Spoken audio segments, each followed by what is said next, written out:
presented by Public Music Mathli.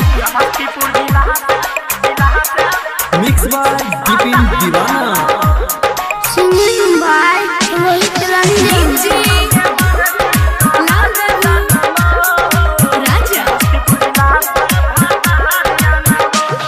नई पटना में बतैले छौरी जिला सहरसा अइले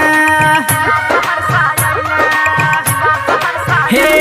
नई पटना में बतैले छौरी जिला सहरसा अइले छौरा सबके तू देख के खगड़िया में मार करबैले छौरी ई छौके मरजी तो हर जानबो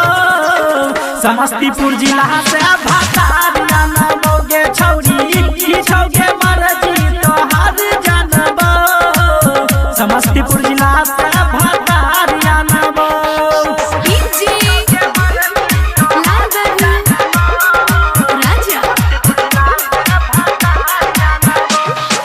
छौरी छी कुमार खूब दिहे माजा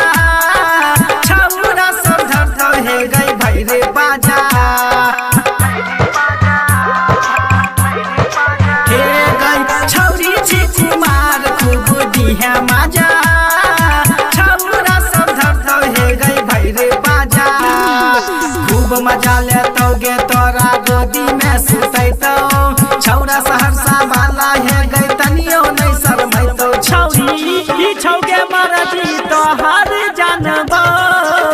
समस्तीपुर जिला से भतार जानबोगे छौरी ई छौके मरजी तो हर जानबो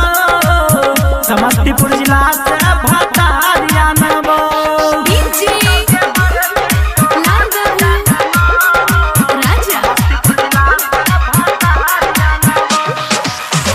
छौके मन में हमारा बताइए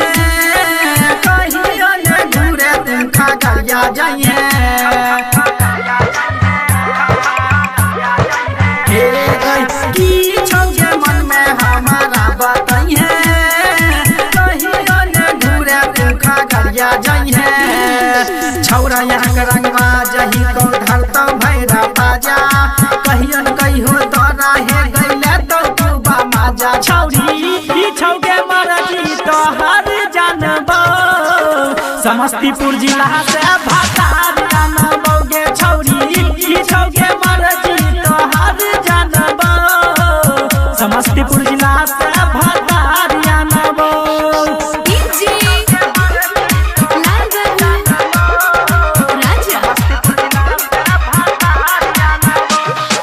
रोहित रंजन सौरभ सूरज रहतो संग में छौरा राजस्वा नहीं करतो तंग हे गई रोहित रंजन सौरभ सूरज रहतो संग में छौरा राजस्वा नहीं करतो तंग इहे समझ के छौरी तू सहरसा घूरे आई है जिला खगड़िया वाला से तू कहियो न बंगाली है छौरी की छौके मरजी तो हर जानबो रसरा बाजार से भतार जानबोगे छौरी की छौके मरजी तो हर जानबो सिंगिया बाजार से भतार जानबो Recording Studio Public Music Dudhpura.